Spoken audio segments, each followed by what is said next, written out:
Eto, mainit na balita. Terence Romeo, may pag-asa pa nga bang makabalik sa Gilas matapos ang napakagandang performance nito sa Zamboanga Valientes? Samantala, mag-uumpisa na ang tryout para sa Gilas Youth Program ng SBP at ni Coach Juno Sauler. Mga schedule at kung sino-sino ang mga eligible sa tryout, alamin sa video natin ngayong araw. Pero bago yan, like and subscribe lang mga kabady para sa latest basketball news and highlights. Sa mga gusto pala manood ng laban ng Gilas sa FIBA World Cup qualifiers nang walang delay at free for life, magbibigay po kami ng free live streaming link. All you have to do is i-like lang po ang aming Facebook at YouTube channel para mabigyan po kayo ng unlimited access sa mga sports games sa buong mundo. Uumpisahan na ng SBP at ng bagong head coach ng Gilas Youth na si Coach Juno Sauler ang paghahanap sa mga kabataang pwedeng maging bahagi ng Batang Gilas na magre-represent sa mga FIBA Games, partikular sa Gilas Under 16, 17 at 18. Sa inilabas na post ng SBP sa kanilang FB page, 4 na venue ng tryouts ang inilabas nila, kabilang ang Manila, Davao, Cebu at Pampanga. Siya nga pala mga idol na open to male players lang ang tryout na yan dahil may hiwalay na tryout ang Gilas Women under Coach Pat Aquino. Ang Manila tryout nga ay open lang sa mga kabataang players na ipinanganak from 2008 to 2009. So possible na for under 18 category lang ang Manila tryout. Target siguro ng SBP ang mga collegiate schools sa Manila, since ang schools like Ateneo, Lasal, San Beda at iba pa ay mga schools na may malakas na program sa basketball youth. Tapos ang Davao tryout ay open for players sa mga born from 2008 to 2011. So magkahalo na ang players from under 16, under 17 at under 18.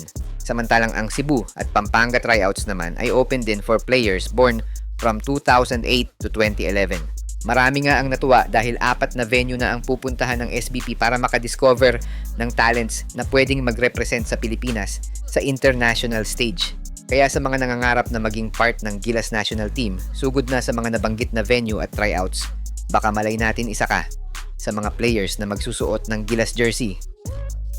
Samantala, marami pa ring fans ang naniniwala na pwede pa sa ating national team ang dating Gilas player na si Terence Romeo. Matapos nga ang napakagandang ipinapakita nito ngayon sa Dubai Basketball Invitational, kung saan nga binuhat pa nito ang kanyang team na Zamboanga Valientes sa kanilang talo kontra sa Syria. Malaki pa rin ang tiwala ng fans na meron pang one last push si Romeo para sa Gilas. Pero ang malaking tanong kasi, willing ba mag-add si coach team ng additional guards sa kanyang rotation? Sa kasalukuyang lineup, loaded ng guards ang Gilas. Nandyan si Scotty Newsam, RJ Abarientos at Juan Gomez Deliano. And knowing CTC, hindi siya agad-agad nagtatanggal ng players. Systematic kumbaga. Hindi siya magtatanggal o magpapalit ng players hanggat walang injured o may personal reason para hindi maglaro ang isang player niya. Kaya sa kaso ni Terence na makabalik sa Gilas ay malabo talaga para sa akin. Pero yes, no doubt, kakayanin pa ni Terence maglaro sa national team kahit na may mga nagsasabi na lipas na yung skills niya kumpara dati. May mga players nga sa Gilas na nasa 30 plus years old na, and yet naglalaro pa din kay coach team. It's a matter of coach decision kasi, at dahil may sinusunod silang program, adding and removing players sa Gilas ay kailangang pag-aralan mabuti ni CTC bago maglabas ng desisyon.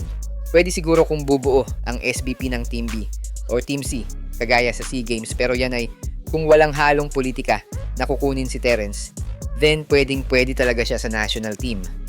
Para sa'yo idol, kaya pa ba ni Terence maglaro sa Gilas o na kay coach team na ang bola if open pa siya magdagdag ng players sa kanyang pool?